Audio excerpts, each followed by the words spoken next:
اعوذ باللہ من الشیطان اللعین الرجیم بسم اللہ الرحمن الرحیم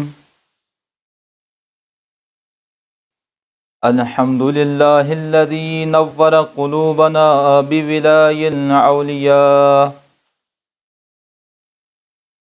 ثم الصلاة والسلام على أشرف الأنبياء أبي القاسم محمد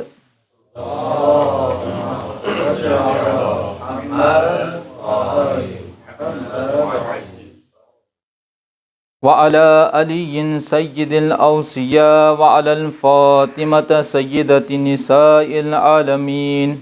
وعلى الحسن صاحب علم والوفاء وعلى الحسين سيد الشهداء الذي بقى له العرض والسماء وعلى حجته المنتظر القائم بأمر الله واللعنة الدائمة على أعدائهم أجمعين من الآن إلى قيام يوم الدين. أما بعد فقد قال رسول الله صلى الله عليه وآله وسلم: فاطمة بضعة مني فمن آذاها فقد آذاني ومن أحبها فقد أحبني. صلوات.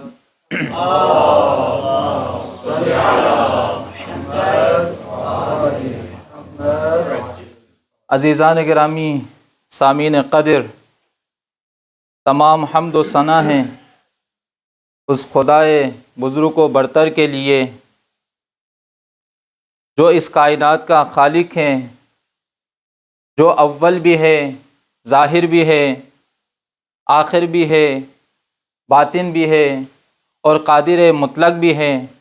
اور حی القیوم بھی ہے. تمام درود و سلام ہو محمد اور آل محمد کی ذات پر جو وجہ تخلیق کائنات ہیں. میرا درود و سلام ہو ان انوار خمسہ پر. جب یہ نور تقسیم ہوتا ہے تو کبھی محمد مصطفیٰ کی صورت میں نظر آتا ہے، تو خداوند متعال اس نور کو کبھی رحمت للعالمین کے لقب سے یاد کرتا ہے، تو کبھی طٰہٰ کے نام سے یاد کرتا ہے، تو کبھی یاسین ہونے کے نام سے یاد کرتا ہے، تو کبھی مزمل کے نام سے یاد کرتا ہے، تو کبھی مدثر کے نام سے یاد کرتا ہے. تو خداوند متعال نے محمد مصطفیٰ کے نور کو رحمت للعالمین کی صورت میں تمام دو جہانوں کے انسانوں کے لیے ایک مشعل راہ اور ایک نور مبین قرار دیا. جب یہی نور علی مرتضیٰ کی صورت میں نظر آتا ہے تو خداوند متعال نے کبھی جنت اور جہنم کے تقسیم کرنے والا قرار دیا، تو کبھی کل ایمان ہونے کا مصداق قرار دیا، تو کبھی کہا ضربۃ علی یوم الخندق افضل من عبادت الثقلین، کہ علی کی ایک ہی ضربت خندق کے دن ثقلین کی عبادت سے افضل ہے. عزیزان گرامی، سوال یہ اٹھتا ہے کہ ثقلین سے مراد کیا ہے؟ آیا ثقلین کی عبادت سے مراد فقط دنیا کی عبادت ہے؟ آیا ثقلین کی عبادت سے مراد فقط آخرت کی عبادت ہے؟ آیا ثقلین کی عبادت سے مراد انس اور جن کی عبادت ہے؟ تو رسول اکرم فرماتے ہیں کہ ثقلین کی عبادت سے مراد یعنی اس کائنات کی عبادت بھی مراد ہے اور آخرت کی عبادت بھی مراد ہے. لہٰذا کل ایمان اسی کو کہا جائے گا جو ثقلین کی عبادت کا مصداق ہوگا. لہٰذا اللہ کے حبیب نے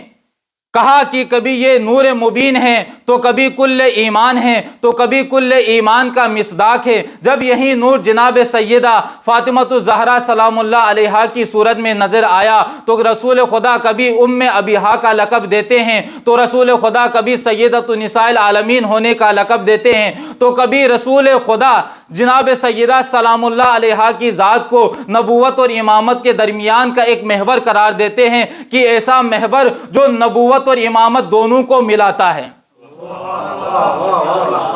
عزیزان گرامی، جب یہی نور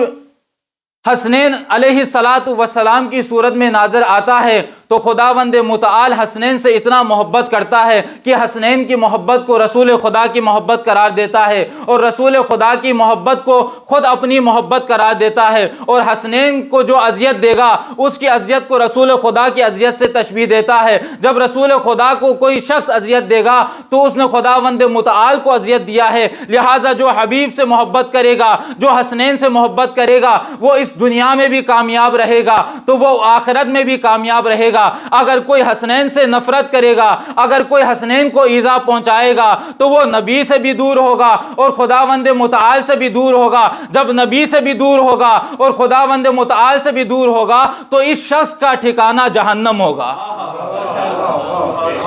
لہذا جنت کو حاصل کرنے کا جو واحد راستہ ہے، جنت تک پہنچنے کا واحد راستہ ہے، خداوند متعال تک پہنچنے کا واحد راستہ محمد اور آل محمد کا راستہ ہے۔ اگر کوئی شخص محمد اور آل محمد کے راستے پہ چلتا ہے تو اسے جنت ملے گی، اگر کوئی شخص اس راستے کو ٹھکرا دیتا ہے تو وہ ہمیشہ کے لیے جہنم کی آگ کا ایندھن بنے گا۔ درود پڑھ لیجیے محمد اور آل محمد کی ذات پر۔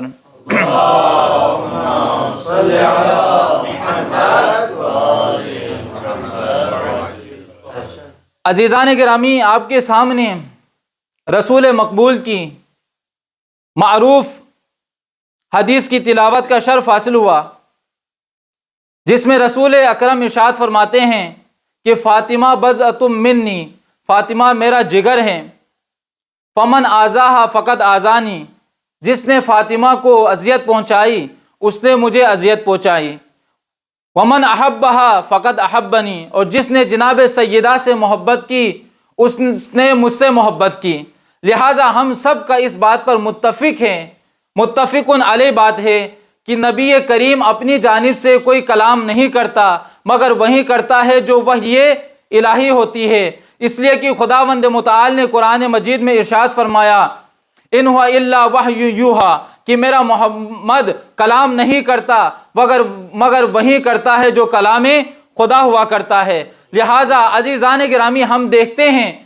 کہ باپ کے لیے ایک بیٹی کا ہونا باعث افتخار ہے، اس لیے کہ ہر باپ کے لیے بیٹی رحمت ہوتی ہے، اور ہر باپ کی عزت ہوتی ہے، اور ہر باپ کے لیے وقار ہوتی ہے، ہر باپ کے لیے فخر ہوتی ہے، ہر باپ کے غم کا سہارا ہوتی ہے، ہر باپ کے امیدوں کا سہارا ہوتی ہے۔ لیکن عزیزان گرامی توجہ رہیے گا، ذرا غور کیجئے گا، یہ بی بی بیٹی ہے اس کے لیے جو رحمت للعالمین ہے، اور نصف ایمان ہے اس کے لیے جو کل ایمان ہے، اور یہ ماں ہے ان کے لیے جو جنت کے جوانوں کے سردار ہے۔ لہٰذا ہر نبی کی شان اس کے امت کے سردار ہونے کے اعتبار سے ہے۔ لہٰذا حضرت آدم کی شان اس کے سردار ہونے کے اعتبار سے ہے، حضرت نوح کی شان اس کے قوم کے سردار ہونے کے اعتبار سے ہے، حضرت ابراہیم کی شان اس کے قوم کے سردار ہونے کے اعتبار سے ہے، حضرت عیسیٰ کی شان اس کے قوم کے سردار ہونے کی اعتبار سے ہے۔ عزیزان گرامی توجہ چاہتا ہوں، لیکن ذرا شان تو دیکھیے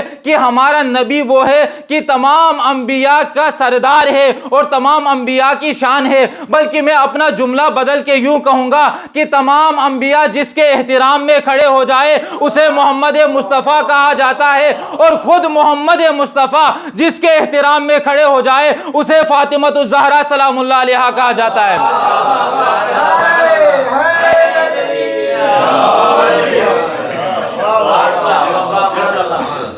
لہذا خود محمد مصطفیٰ جس کے احترام میں کھڑے ہو جائے اسے فاطمہ الزہرا سلام اللہ علیہا کہا جاتا ہے۔ درود پڑھ لیجئے محمد اور آل محمد کی ذات پر۔